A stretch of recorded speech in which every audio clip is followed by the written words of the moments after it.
Well, for more, let's bring in the Senators, Pauline Hanson and Darren Hinch. Morning to you both. OK, we've just heard from the Education Union over that latest Gonski report. Pauline, sounds generally positive. Do you think we need more testing in schools?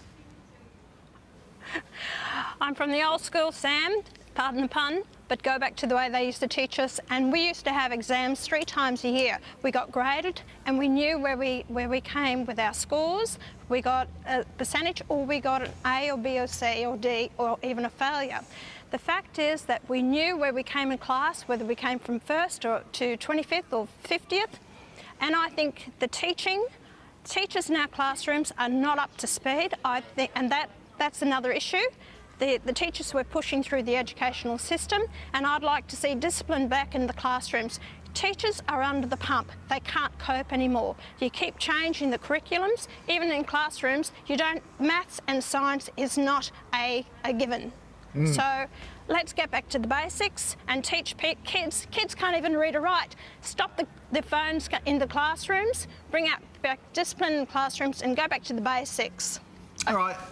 Darren, most classrooms you're not allowed phones and things like that anyhow.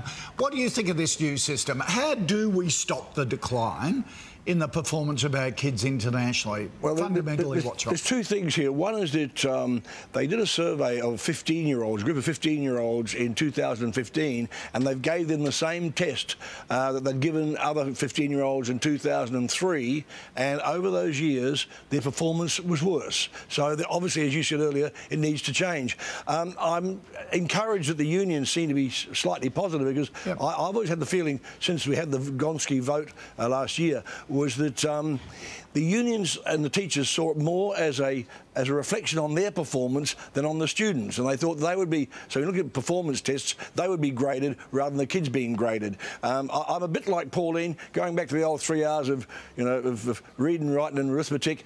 I think doing things like times tables, it was good brain muscle exercise to do those sorts of things. I like the idea of creativity, but don't bring that in at the expense of the basics of teaching. And I worry with the word creativity. It's a bit like the Prime Minister's passion for the word innovation.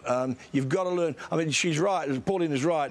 If you're getting kids coming out of school now, and I used to read job applications, and nobody could spell, and with spell check and things like that, and calculators, you don't have to do the basic stuff, and that's a worry. Yeah, but you've got to keep relevant with technology. Like kids are doing Code Club in primary school and things like that now, which is you've got to reflect the new age, though. Oh, I agree. Look, I think they've got to be computer literate. They've got to be on top of all that sort of stuff. I mean, IT is one of the biggest booming jobs and well-paying jobs in the world. You can't stay back and say, "Oh, I don't want to, I don't want to look at a." Not going back to the abacus. Experts will tell you that we may have computers, that will do maths for you. We need creative thinkers. So anyway, moving on to something that happened yesterday. Labor's promised to axe the so-called Tampon Tax if it wins government, saying it's found a way to get the states on board. Pauline, what do you think of this? I'm not for it. Here they go again, throwing something else into the mix. We'll take the GST off tampons. You've got just over 12 million women in Australia. That averages out at $2.46 per woman. Now, I know they all don't need tampons, but the fact is we're talking about a minuscule amount.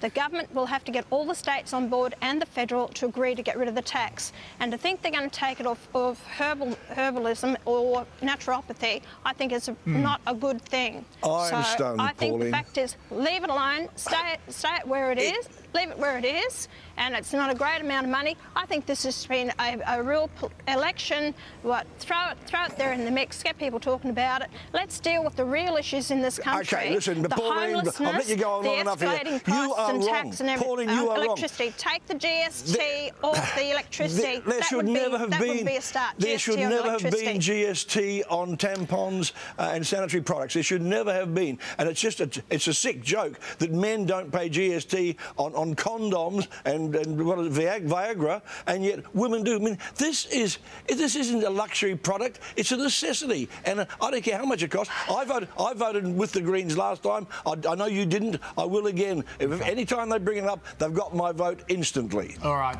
OK, Senators, we've got to leave it there. Thank you for that.